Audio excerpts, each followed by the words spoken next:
ನಾನು last video ಮಾಡೋದ ಮೇಲೆ ನನಗೆ ಕೆಲವಷ್ಟು ಮೆಸೇಜ್ಗಳು ಬಂದಿದ್ವು. ಸರಿ ಸರ್, ಸಂಘರ್ಷಗಳು ಜೀವನದಲ್ಲಿ ಮುಖ್ಯ, ಒಪ್ಕೊಳ್ಳೋಣ. ಆದ್ರೆ ಜೀವನಾನೇ ಸಂಘರ್ಷ ಆದ್ರೆ ಏನ್ ಮಾಡೋದು ಅಂತ.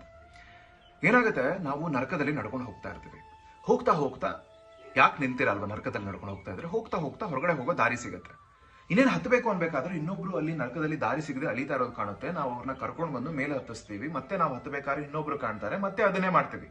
ಮಾಡ್ತಾ ಮಾಡ್ತಾ ಅದರಲ್ಲಿ ಪರ್ಪಸ್ ಸಿಕ್ಕು ನಾವು ಅಲ್ಲೇ ಉಳ್ಕೊಂಡ್ಬಿಡ್ತೀವಿ, ಬೇರೆಯವ್ರನ್ನ ಹಚ್ಚೋದೇ ಕೆಲಸ ಮಾಡ್ಕೊಂಡ್ಬಿಡ್ತೀವಿ. ಅದು ಮಾಡಬಾರ್ದು. ನೀವು ಬಂದಿರೋ ದಾರಿಲಿ ಒಂದೊಂದು ಮಾರ್ಕ್ ಇರ್ತಾವನ್ನಿ, ಮೇಲ್ ಹತ್ತಿ ಯಾರು ಹೊರಗಡೆ ಆಲ್ರೆಡಿ ಹೋಗಿದಾರ ಅವ್ರ ಸಹಾಯ ತಗೊಳ್ಳಿ, ಮೇಲೆ ಎಳ್ಕೊಳಕ್ ಶುರು ಮಾಡಿ. ಆಗ ಜಾಸ್ತಿ ಜನಗಳನ್ನ ಕಾಪಾಡಬಹುದು. ನರಕದಲ್ಲಿದ್ದು ಜಾಸ್ತಿ ಜನಗಳನ್ನ ಕಾಪಾಡೋಕ್ಕಾಗಲ್ಲ, ಯಾಕಂದ್ರೆ ನಾನೇ ಖುಷಿಯಾಗಿರೋದಿಲ್ಲ.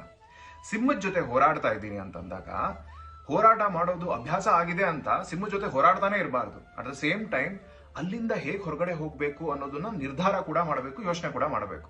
ಇವತ್ತು ಅನ್ನೋದೇನಿದೆ ಅದು ನಾನು ನಿನ್ನೆ ತಗೊಂಡಿರೋ ನಿರ್ಧಾರದಿಂದ ಹುಟ್ಟಿರುವಂತದ್ದು. ನಾಳೆ ಅನ್ನೋದೇನಿದೆ ಅದು ನಾನು ಇವತ್ತೇನು ನಿರ್ಧಾರ ತಗೊಳ್ತೀನೋ ಅದರಿಂದ ಸೃಷ್ಟಿಯಾಗುವಂಥದ್ದು.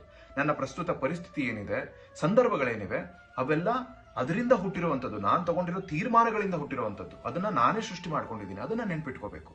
ಸಂಘರ್ಷಗಳಿಂದ ತಪ್ಪಿಸ್ಕೊಂಡು ಹೋಗೋದು ಸಾಧ್ಯನೇ ಇಲ್ಲ ಅಂತ ಗೊತ್ತಾದ ಮೇಲೆ, ಅದು ಅವಿಭಾಜ್ಯ ಅಂಗ ಅಂತ ಗೊತ್ತಾದ ಮೇಲೆ, ಆ ಸಂಘರ್ಷಗಳಿಂದ ಹೊರಗಡೆ ಬಂದು ಇನ್ನೊಂದು ಸಂಘರ್ಷಕ್ಕೆ ಹೇಗೆ ಹೋಗೋದು ಅನ್ನೋ ನಿರ್ಧಾರಗಳನ್ನ ತಗೋಬೇಕು. ಸಂಘರ್ಷಗಳ ಜೊತೆ ನಿರ್ಧಾರಗಳನ್ನ ತಗೋಬೇಕು. ಅದನ್ನ ಯೋಚನೆ ಮಾಡಿ.